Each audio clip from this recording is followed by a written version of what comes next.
Hello and welcome back to Asian Cinema Season 2 and a little series of movie vlogs on the films of Studio Ghibli with Connie, because she has been painting a lot over the past 6 months, year, and getting into watercolors a lot more recently, and she was listening to a lot of Studio Ghibli soundtracks while she was painting, and so a couple of weeks ago she said, I want to watch some Studio Ghibli films, and I said, okay, I was going to rub my hands together then, but I'm holding the camera. But for me, it was like, it's like you don't need to ask me twice. I remember there was a time when I said to you, I was trying to get you to watch these films when I was first getting into them. Never in the mood. You were never you were almost getting angry with me, like I'm not going to want to watch these anime films. And then slowly but surely. Anytime soon. I never said never. No, not never, but you were really adamant, and so I chipped away at you, and we watched. We've watched them over the years.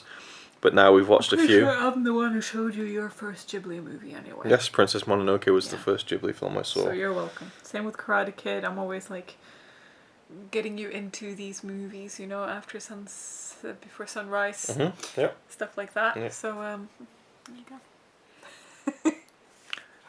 I'm always going to bring up the time when I showed you the Alien movies and you went, what year was this made? I said 1979. You went, oh my god, it's so old. And now I like movies that are 100 years old, so times have changed. Yeah, so there's give and take here. Let's not put all the... Oh, no, I'm not saying that. Okay. You opened my eye to movies in a different way.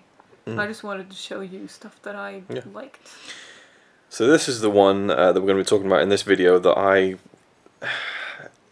don't think I could ever sell you this film as a film you must see, and I don't think it's a film I would say to anyone else you must see, because it is a Hayao Miyazaki film that I think is his least remarkable film.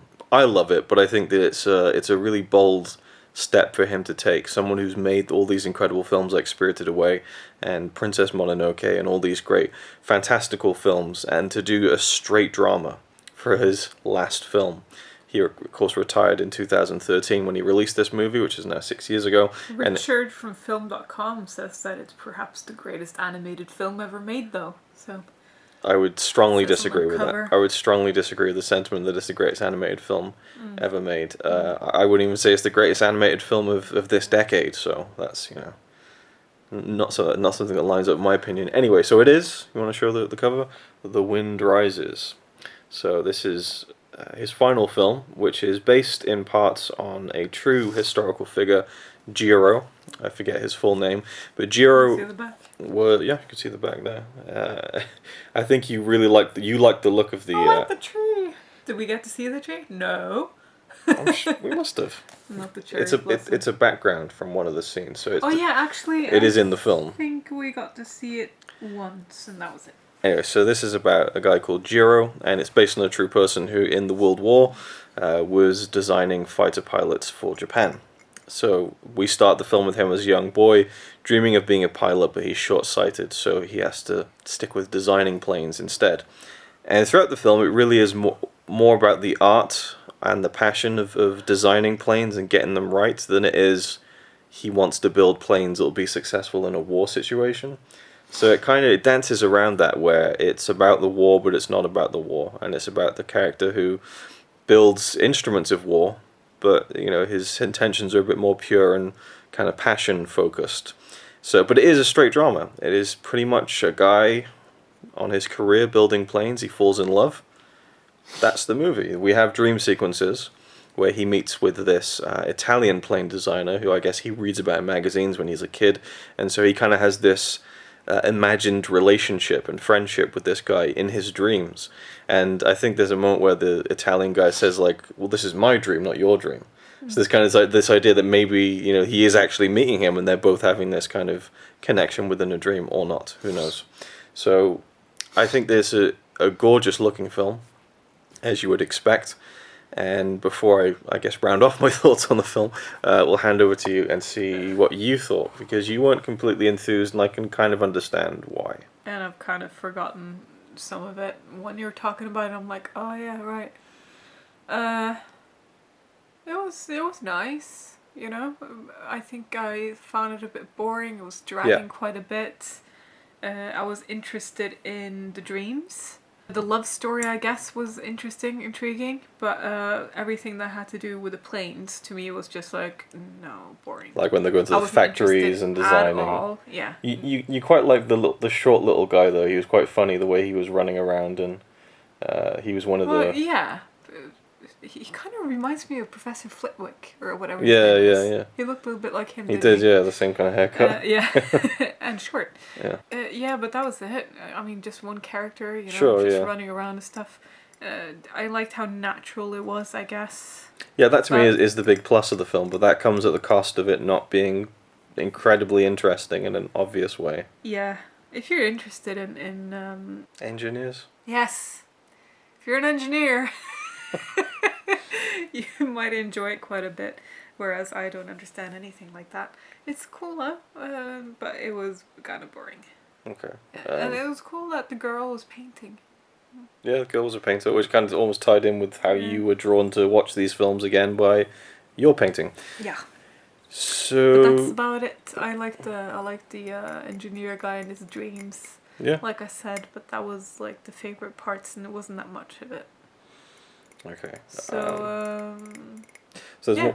one more thing I want to ask you, so I'll just talk a little bit before we get to that. So I agree with what you say, and I understand again how anyone would kind of have that opinion of it, because it's just my opinion. I'm not saying that the movie is boring. I just found it no, boring. yeah, no, but So I could all in see, all, I could, obviously it's a great movie. yeah, but I could see others finding that same reaction too, where it isn't really, there's not a lot kind of, it's not. Pulling me in. It's not tremendously exciting, whereas most of Miyazaki's films have some element of excitement or wonder and fantasy that is doesn't part even of the have to entire have that. plot. No, I'm not saying it does. It was just that it didn't interest me. The theme of the whole movie, which was airplanes and building them and stuff like that, doesn't interest me at all. Yeah, I think And so obviously that takes away from the whole movie for me. Miyazaki is obviously a huge enthusiast of planes and flight, as you can see in all of his films. So I'm sure he was kind of on cloud nine, no pun intended, making a story like this. There is a little bit there of that kind of the war intrigue and everything, and there's even, I would call it kind of a callback, homage, or similar theme in Porco Rosso when you see the planes going up into this kind of band of ghost planes, and kind of because at the very end of the film he finally fixes the plane that he's been trying to get to work throughout the whole movie, and he finally gets it, and it's like, he's achieved this thing that he's been working for years to kind of build the perfect plane for Japan for the war.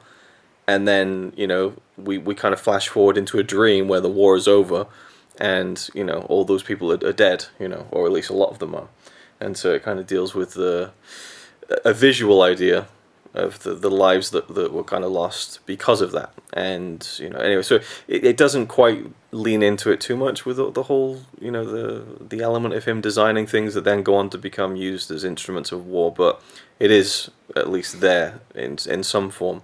I really like the romance because it felt natural to me. It didn't feel overly dramatic, I mean, there's a point where she's very sick and I felt like it could have gotten really, again, overly dramatic, but it just was played very, I don't want to say naturally again, but it's a very quiet romance, I feel like. And in a way that might go to the Japanese culture, because he kind of just says to the father, I want to marry your daughter. It isn't this kind of like, hey, do you want to go out for a drink? It's like, I want to marry you. And she's like, yes. So it's kind of this very formal thing. But they definitely have a liking for each other and a history with each other that goes back many years, which you see at the beginning of the movie. And that's one thing I wanted to ask you about, which is the sound effects in the film, which you noticed and I didn't.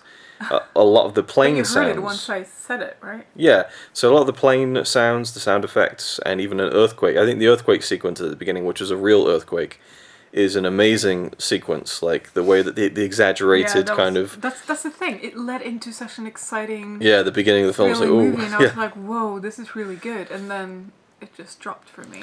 And the sound of the earthquake, which I thought was a really unnerving sound, and now I realise because it was human voices, kind of this and the aftermath of it, like it's like the skies all, it was just like a hellish kind of vision of a one of those huge natural disasters. The planes as well was I could hear people going, and it was maybe some of it was distorted and stuff, but most of the time with the sound effects, I heard voices. I actually read that Miyazaki wanted to do all of those himself. It didn't end up happening, but But That you would've been did read strange. and confirm that it was actually voices. yeah, and no one's really said, you know, at least anywhere I can find online, why he did that, what the choice is for that. You could look into. I mean, what would you think that would mean? The voices being the sound effects, apart from just an odd, different way to do Could it. be anywhere from saving money to Saving money. I was thinking more about like an actual, you know, a reason for it, like a. I said it could be everything from saving money to having a weirder effect to it all. Weirder effect. I mean, it hits you in a different way because Does hit you in a different way, yeah. It's creepy in a way as well. I don't think it's supposed to be creepy. No, well, in the earthquake, the earthquake, yeah, that was good. yeah. With the airplanes, it didn't have to be, but it was just. I saw someone I say, don't know. It's abstract, I guess. It's more artistic. yeah, I I'm saw. not a fan, but because it distracted me a lot, and then I started listening out for it throughout the whole thing. Cool, nonetheless. I did see somewhere online someone had theorized that it was to show that the planes had souls, which is a bit, I don't know, a bit too much for me, I think. But it was interesting. It just was, for me, it was just like a cool difference. Once I noticed it, I suppose, because it wasn't that. Well, with the earthquake, it definitely was a very strange sound that I thought was really effective. But for the planes, I didn't notice it at all until you pointed it out. So maybe in that way, it's good that Even it's not that the, obvious. Propeller, The propeller, yeah. like the.